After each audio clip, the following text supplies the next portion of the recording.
Now that rascal yesterday, I had the sprinkler going on the lawn and he was just riding around and around and around through the sprinkler. He ended up wet through.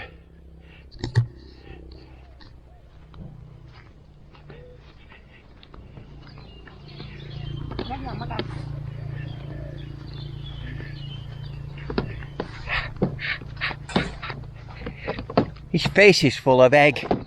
He's just had egg in a cup, boiled egg in a cup with some good butter on it and salt and pepper, all chopped up. Oh, and I've had boiled egg and toast soldiers. And this morning I've been working on my rake. I've done all the prongs. I've got to sand the back of this, and I've cut the handle ready to go in, and I've marked where it's going, so I drill the holes on an angle, and I'm going to crack on. Well, that's the rake totally assembled, and when the glue's dried, the handle fitting the head this afternoon, I'll give it a light sanding and then I will oil it and she's finished. And I've got a load of leaves to rake up. These three here in the shade. Typical Thai.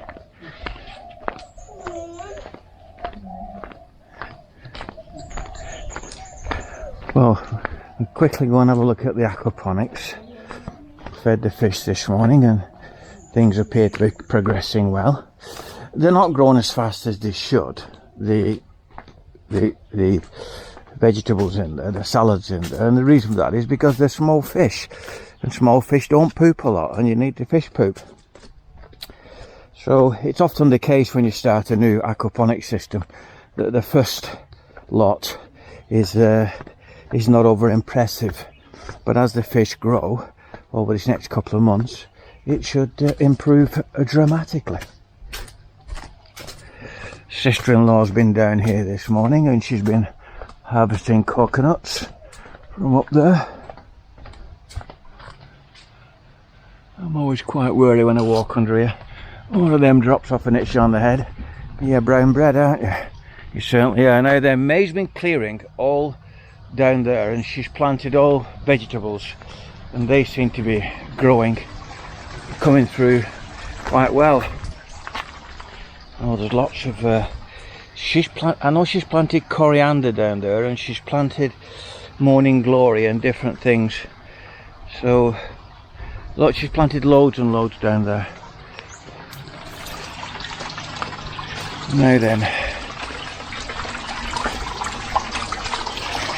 my butternut squash have decided to start to bounce on a little bit, which is good news.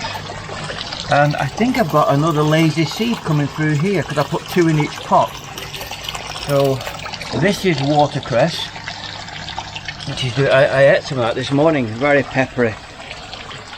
This tomato's doing champion, the long beans, and then the peas. Look at how these peas, they send their little arms out and they wrap around anything to support themselves. Nature, eh? Well clever, well clever. And this coming up here is a different variety of watercress. I've got two varieties courtesy of Stephen and Nock, brought me the seeds last year. So it's coming on, it's coming on.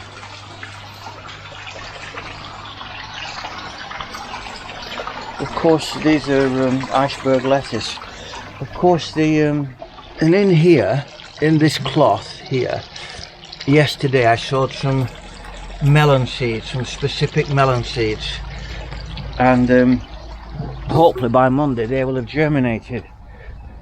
And they're, I can't remember what they called it, something like pimento melon or something like that. I bought a packet online and there was 36 seeds in the packet.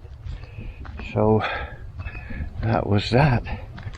Right, I've got to go take May to Chankam because she wants to buy a particular tree to replace the one she cut down on the drive.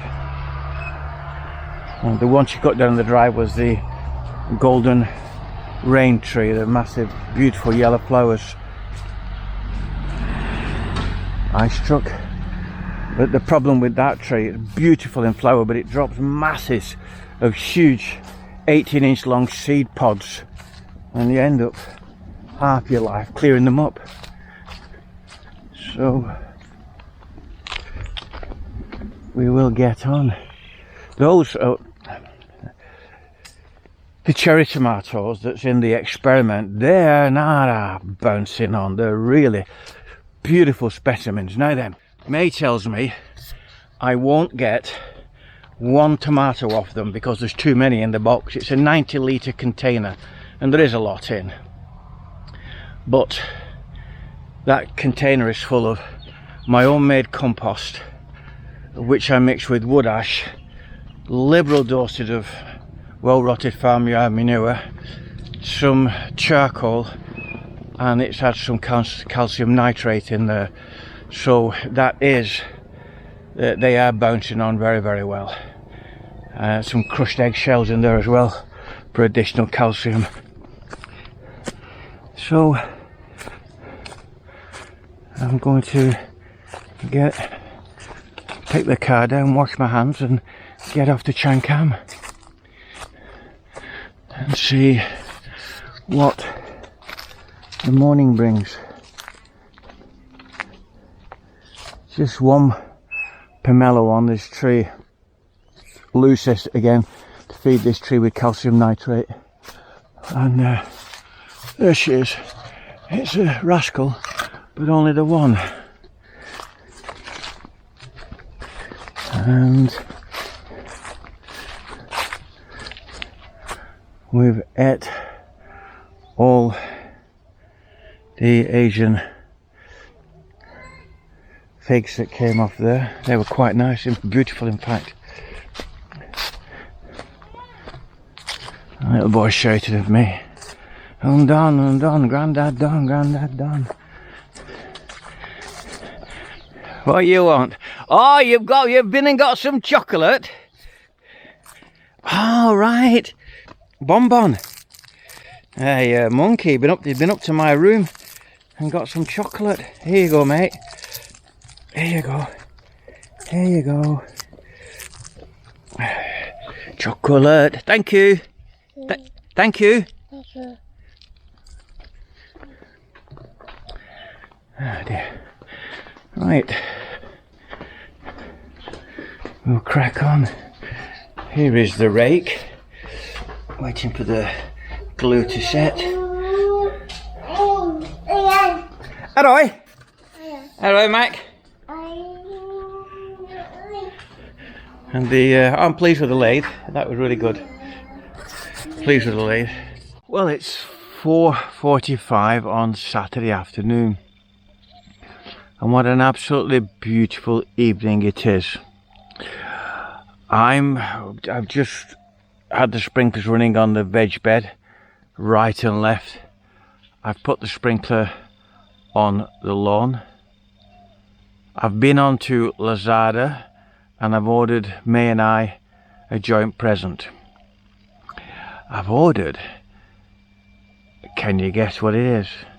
I've ordered a double hammock to go in between those two tamarind trees over there in the shade by the bird bath, and we'll be able to sit or lie in that hammock and snooze away in the warm afternoons. Now then, I've been chatting to my mate Jeff this afternoon, and Jeff, he's finished, his last contract was Vietnam, I think, and he came back from Vietnam and he bought a piece of land opposite his house. Jeff, as well you may know, is an absolutely prolific gardener. He loves gardening and producing fruit and veg. And we were just chatting, and Jeff's embarking on the no-dig system. 75 square meters of no-dig. And he got hold of a fork and he threw it to the ground, and it bounced up, because the ground here in the dry is like iron. So how he's going to do no dig, I don't know. But we chatted about it. And what I'm going to do, I'm going to attempt a no dig of sorts also. And I'm going to do another raised bed, but I'm going to do it in the orchard. And I'm going to do it maybe 1.5 meters wide, maybe 2 meters wide, and maybe 50 meters long. The reason I'm going to do it in the orchard is because this is the coolest place on the garden because of the shade. And I'm thinking that I can probably do it in between these line of trees here, from the bird bath here right the way towards the kitchen.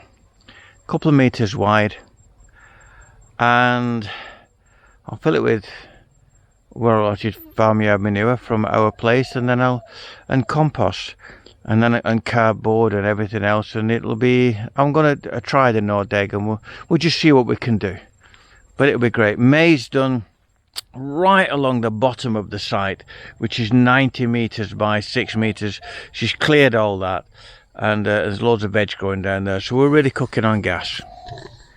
So I'm gonna have my dinner now. See you later. Bye bye for now.